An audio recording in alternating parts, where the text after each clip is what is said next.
Okay, welcome you all to Vibes of India. I am Sakshi and आज हमारे साथ है अहमदाबाद की top stylist, fashion designer and fashion blogger जो हमें बताएंगी मॉनसून सीजन के स्टाइलिंग के बारे में। आई एम श्योर आप सबको उनकी टिप्स चाहिए होंगी।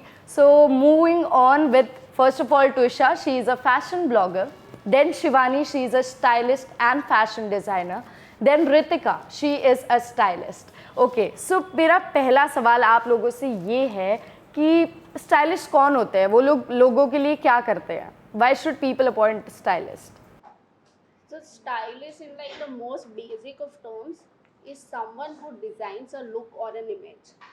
बहुत बार हम कंफ्यूज हो जाते हैं कि डिज़ाइनर कौन है और स्टाइलिस्ट कौन है, बिकॉज हमको भी ये सवाल बहुत पूछते हैं कि आप डिज़ाइनर हो या स्टाइलिस्ट. डिज़ाइनर गारमेंट को डिज़ाइन करता है, वेरे स्टाइलिस्ट पूरा इमेज, आपका पूरा विजुअल जो एस्थेटिक है वो एक स्टाइलिस्ट डिज़ाइन करता है. अब हम कोई भी सेलिब्रिटी को ले लें, वो उनके रेड कारपेट इवेंट्स होते हैं या बहुत सारे इवेंट्स उनके होते हैं, तो वो पूरा जो तैयार होते हैं वो एक स्टाइलिस्ट उनके पीछे होता है जो पूरा उनका लुक क्रिएट करता है. वो कौन सी हेयर स्टाइल पहनेंगे, उनका मेकअप कैसे होगा, कौन सा आउटफिट पहनेंगे, उसके साथ फुटवेयर क्या होगा, ये सब मिला के वो पूरा लुक क्रिएट होता है. तो वो काम एक स्टाइलिस्ट ही करता है. Shivani, you are also a stylist? Yeah. So I'm agree with Ritika. So she's absolutely right because हमको हमारे प्रोफेशन में बहुत पूछते हैं कि डिज़ाइनर और स्टाइलिस्ट के बीच में क्या डिफरेंस है. So this is a difference कि पूरा एंटायर लुक जो हम क्रिएट करते हैं, कौन सा क्लोथिंग अरेंजमेंट्स होते हैं, फ़ोटोशूट्स के लिए पूरा डायरेक्शंस रहता है, each and everything stylist design करता है. ठीक है. So you know stylist is basically you can concern as a image consultant basically.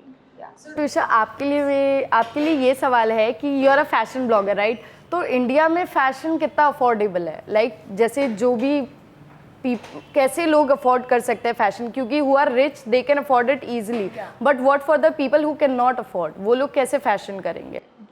जो लोग अफोर्ड नहीं कर सकते हैं फैशन, वो ऐसा कर सकते हैं, कुछ बेसिक आइटम्स आप लेके चलो कि भाई कोई नॉर्मल कलर्स हैं वो आप चूज़ करो, ऐसे ब्राइट कलर्स चूज़ करो जो लाइक लोगों को ज़्यादा कैप्चर हो, और ऐसा पहनो कि जो आपके बॉडी को भी सूट करे एज वेल एज दो ट्रेंड में भी हो. तो उसके लिए आप बेसिक आउटफिट से स्टार्ट कीजिए. मतलब अगर आपके पास इतनी रेंज नहीं है तो आप डिफरेंट वेबसाइट्स भी चेक कर सकते हैं. अलग अलग वेबसाइट्स में अलग अलग प्राइस रेंज. कोई वेबसाइट आप बताना चाहेंगी? अच्छा, लो रेंज के लिए तो ये मीशो और वो सब जो है, अर्बनिक है या फिर Urbanic. Yes, I myself shop from Urbanic. It's a very good. और you can try Zudio as well. Zudio में आपको अफोर्डेबल आउटफिट्स मिल जाएंगे. ओके, तो अब हमें जैसे कि अभी मॉनसून सीजन चल रहा है तो लोगों को सबसे ज़्यादा यही जानना होगा. Something to what she said. Yes please. हम ऐसा समझते हैं कि फैशनेबल होने के लिए you have to spend a bomb, which is not true. The point of being fashionable is even going to certain flea markets या दिल्ली में वो जो सरोजिनी नगर मार्केट है, एवरीथिंग, यहाँ से भी कुछ चीज़ें लेके आप पहनते कैसे हो, बस आप पे फिट कैसा होता है, वो सब भी डिपेंडेंट है कि कितना अफोर्डेबल है. तो हाँ, that is to certain brands आप ले सकते हो और आपको लगता है वो ब्रांड्स पहन के कोई फैशनेबल नहीं हो जाता. सो I feel like it is, so I think it is very important to understand that it is not about the money, it is about how you wear it and how you carry it. Correct. और मतलब वही fashion sense आपको create करना पड़ता है कि कौन सी चीज़ मेरे पर अच्छी लगेगी. तो वो आप फ्ली मार्केट से भी लोगे तो भी आपके ऊपर अच्छी एग्जैक्टली. सो आप बहुत सारे स्टाइलिस्ट को ले लो, उनके पास पूरा एक रेंज होगा. कुछ उन लोगों ने ऐसे वो बाहर कहीं जाते हैं और कुछ मार्केट में दिख गया तो वो ले लेंगे, और कुछ ऐसे obviously you go to certain very luxurious brands, but then तो स्टाइलिंग मतलब हर एक इंसान पे सेम चीज़ अच्छी लगे ऐसा ज़रूरी नहीं है. Styling differs person to person. तो मतलब वो लोगों को कैसे अपनी स्टाइल पता चलेगी कि what is my style? Like basic tips you can give to them? See, like person to person is always different because each and every person is not same by body, by attire, by their own personality. So first of all, person needs to understand their own self, who they are. So according to that, they need to style their self. और they need to know कि इन विच they are comfortable. ये बहुत ज़रूरी है कि किस fashion या किस स्टाइल में वो ज़्यादा कंफर्टेबल है, वो बहुत ही ज़रूरी है जानना। I would like to add something Yes, in this, like सबकी बॉडी टाइप्स अलग अलग होते हैं, जैसे पीरियड बॉडी है हाँ। और स्ट्रेट बॉडी है, या फिर Right. अलग अलग बॉडी टाइप्स होते हैं। उन बॉडी टाइप्स के अकॉर्डिंग आपको स्टाइलिंग करना चाहिए। अगर आपको आप पहले तो आपको अपना बॉडी टाइप से लाइक समझना समझना पड़ेगा पड़ेगा कि कि लाइक आपका आपका body बॉडी type टाइप कौन सा क्या है। है? फिर उसके अकॉर्डिंग मार्केट में बहुत सारी चीज़ें अवेलेबल है। आप वीडियोस देख सकते हो, इन्फ्लुएंसर्स को लाइक फॉलो कर सकते हो, कुछ भी कर सकते हो, जिससे आपको पता चलेगा कि मेरे बॉडी टाइप के ऊपर क्या सूट करेगा, और मेरे लाइक मैं क्या पहन के अगर किसी का बेली फैट है, किसी के मतलब कुछ आर्म्स हैवियर है, तो वो कैसे अपने आप को स्टाइल करे कि वो बैलेंस दिखे और अच्छा दिखे। So basically what you need to understand is कि आपका बॉडी टाइप क्या है, जैसे Yeah. उन्होंने बोला, एंड देन आपको कौन सा बॉडी पार्ट फ्लैटर करना है और कौन सा हाइड करना है। अब वो समझ गए तो आपको आपका स्टाइलिंग बहुत इजी हो जाए। बहुत मिसकंसेप्शन होता है। सपोज आपका बेली थोड़ा ज्यादा है तो आप एम्पायर लाइन पहने तो वो इधर से वो पूरा ढक जाएगा, so then when someone sees you उनको वो पूरा स्लीक फिगर दिखेगा। मैं आप तीनों से जानना चाहूंगी कि मॉनसून में आप लोग अपने आप को कैसे स्टाइल करते हो, because it's a rainy season, हम लोग तैयार होकर बाहर जाते हैं, पता नहीं कभी भी बारिश हो जाए, तो how you prefer styling in monsoon? The main important thing is do not wear white. Do not wear whites. Like the any kind of white whites color. or lighter shades or anything, हाँ. because वो सबसे पहले गंदा गंदा. होगा और वो दिखेगा ही. And और अब उसका एक मे बी वो भी है कि अगर वो गीले हो गए तो वो लाइक गर्ल्स को बहुत अनकंफर्टेबल, Transparent हो जाएगा, yes. ट्रांसपेरेंट हो जाएगा, True. इसीलिए that वो is very true. For this monsoon season, I suggest any kind of earthy colors or that kind of stuff, or active wear kind of, like joggers and everything. If anything is comfortable in that, then that kind of clothing is really very good. you or can for the wear styling. like printed Suit outfits or wears, bright yeah. outfits that like Go with the Crocs और only. Shorts पहन so सकते there is हो a या फिर thing. One piece मिडी। Monsoons में like overall the weather is gloomy, तो हाँ. उसमें अगर आप bright colors पहनोगे तो आपका mood elevate होगा. Yes. So इसलिए try making Try to sure wear कि it. हाँ grays और वो सब कम पहनो, और like the colors that you Colours, guys are हाँ. wearing. So this is the right season जहाँ पे हम लोग कलर एक्सप्लोर कर सकते हैं. Similar, little bit similar Don't to wear summer. like full length gown or full length Yeah, try anarkali or wearing anything. shorter, Try wearing, exactly. shorter Try wearing outfits. shorter hemlines so that और you, कुछ even you गीला can ना try हो. with like आप shoes में भी ऐसे कि कोई स्लीपर्स नहीं पहनो, आप मॉनसून से रिलेटेड जो आते हैं वैसे मतलब शूज पहनो, वो सब आपको So Might don't wear legs leathers. or Yeah. Don't wear leathers, Leathers. but try wearing like plastic का कुछ हो या हाँ. रबर मटेरियल का Rubber कुछ हो जो material. easily आप क्लीन हाँ. कर सको और Like, easily ड्राई भी हो जाए. जो That is also very important. Like अगर स्पोर्ट्स शूज या कुछ पहनेंगे तो वो लंबे टाइम तक गीले रहेंगे, Right. एंड लाइक वेदर में there is humidity and dampness, तो ऑब्वियस है कि वो सूखेगा भी नहीं जल्दी. Yeah. So try wearing materials light cotton है, Yeah. मसलिन है, yeah, ऐसे फैब्रिक्स yeah. आप Even like when it comes to fabrics, fabrics, yeah, try. Also don't wear any body hugging clothes because वो अगर गीले हो गए तो वो तुरंत वो हाँ, it will not be comfortable. yeah. very It will also become transparent and it will also show itchy. Yeah. Okay, thank you so much. तो गाइज आपको मॉनसून स्टाइलिंग टिप्स तो मिल ही गई है, तो हम सबकी सक्सेस के बारे में तो हमेशा जानते हैं. आई वॉन्ट टू नो कि आप तीनों आज इस स्टेज में हो, like you, we know you because you have made your name in this industry. So I want आप तीनों मुझे बताएं कि what are the difficulties you faced coming up to here. मतलब यहाँ तक आने के लिए आपको कुछ डिफ़िकल्टीज़ तो हुई होंगी विच यू हैड मतलब जिसे ओवरकम किया आपने. So please tell us. Okay, so for me, majorly it was convincing everyone that I want to go into this industry. Specifically because I do not have a fashion background or anything, I have a science background. But this is something that I started out of passion, and luckily for me, my sister was with me and both of us came together to start our own brand called Saira Stylist. But otherwise convincing everyone, like it took a bit of convincing our parents that this is what we want to do, especially in Ahmedabad when styling was not much of a thing. Yes.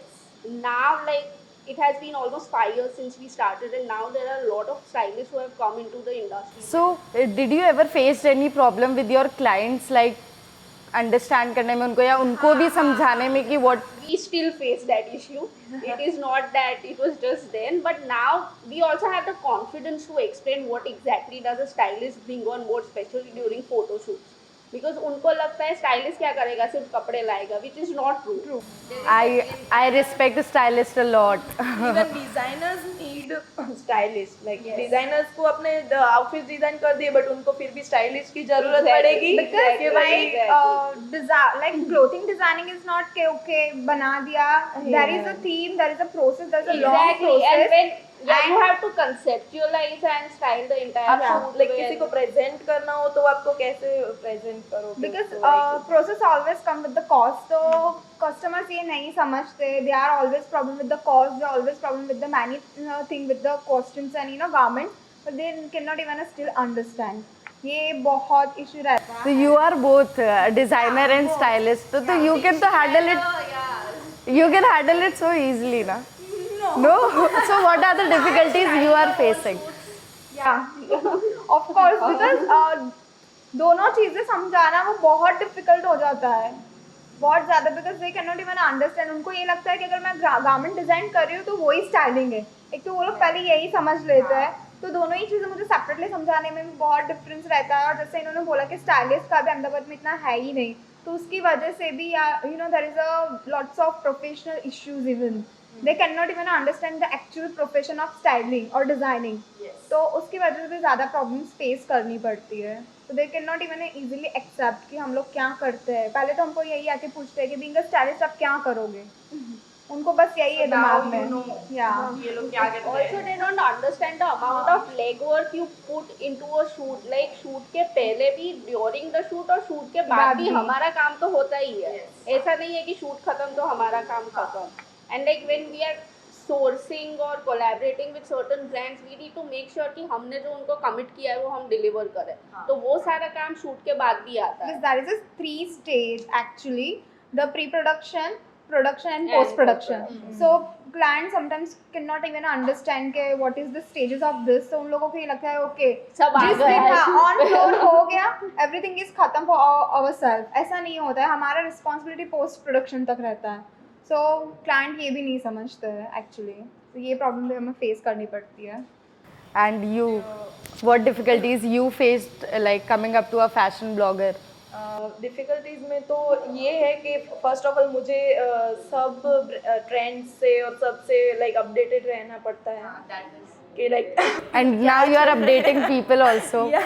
तो मुझे updated रहना पड़ता है. और like मुझे content कैसे create करना है उसके बारे में पहले से सोच के रखना पड़ता है. फिर सारे लाइक क्लोथ्स कलेक्ट करो, उसको मुझे भी स्टाइलिंग करना पड़ता है कि चलो इसके साथ ये इयररिंग्स जाएगा, इसके साथ ये शूज़ जाएगा, कुछ भी हो वो सब करना पड़ता है. फिर उसमें भी कैसा होता है कि मैं खुद ही शूट करती हूँ, खुद ही एडिट करती हूँ. तो उसके लिए कोई टीम नहीं है, कुछ नहीं है. तो People expect you to look good so that you can make them look good. Conceptual. Yeah. So pre-production, production, post-production, you are yes, and तो घर वालों को भी ऐसा लगता है कि बस एक ही वीडियो बनाया तूने, मतलब वो लोग सपोर्ट करते हैं मुझे, ऐसा नहीं है बट फिर भी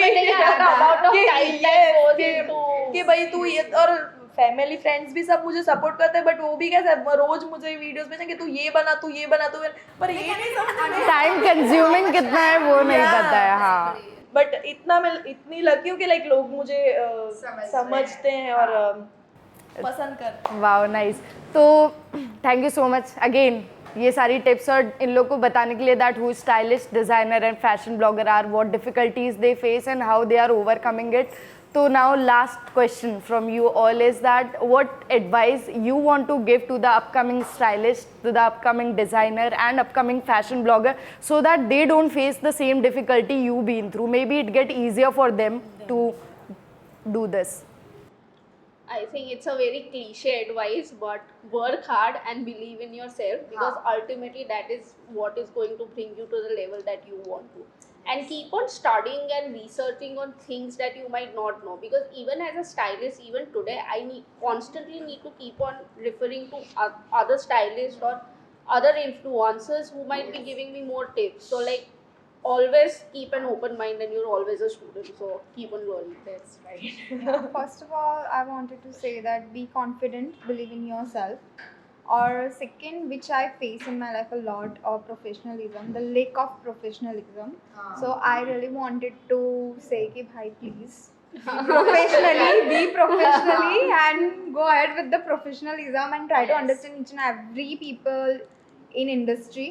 So valued each and every people in industry. हाँ really wanted to respect get- people and you get it back. Exactly. Yes. For bloggers I think आप अगर आपको कोई अप्रोच करे कि आप मेरे ब्रांड के लिए ये शूट कर दो या ये मेरे लिए कंटेंट बना दो, तो just don't go for free, like free में मत काम करो, आप एटलीस्ट लिटिल अमाउंट पर उनसे मांगो। वो लोग पे करते हैं, ऐसा नहीं है कि नहीं करते हैं, बट अगर आप मांगोगे ही नहीं तो ये मैंने बहुत गलती की है कि लाइक मैंने फ्रेंड्स के लिए और सबके लिए वीडियोस बनाए, कंटेंट बनाए, बट मैंने पैसे नहीं लिए। But I think you should ask for money first. If they say no, then it's okay. You will get another person who will like pay you for your content. So don't worry about that. And you have to be punctual. Like every day same नहीं होता है, कोई कोई दिन आपको feel नहीं होता कि नहीं आज नहीं करना है शूट, नहीं मज़ा आ रहा है, तो बट एक दिन रेस्ट ले लो, बट फिर next day yeah. I think that is true for anyone. We Yeah, have, all of us exactly. have low days, but like we need to kick back and Every day is not the same. Same. So Thank you so much for giving your precious time to us and my audience, so that they know that what exactly stylists are for. And maybe guys, if you want to prefer next time to the stylist, value their time, value their work, and then go ahead with them. Thank you so much. Thank you.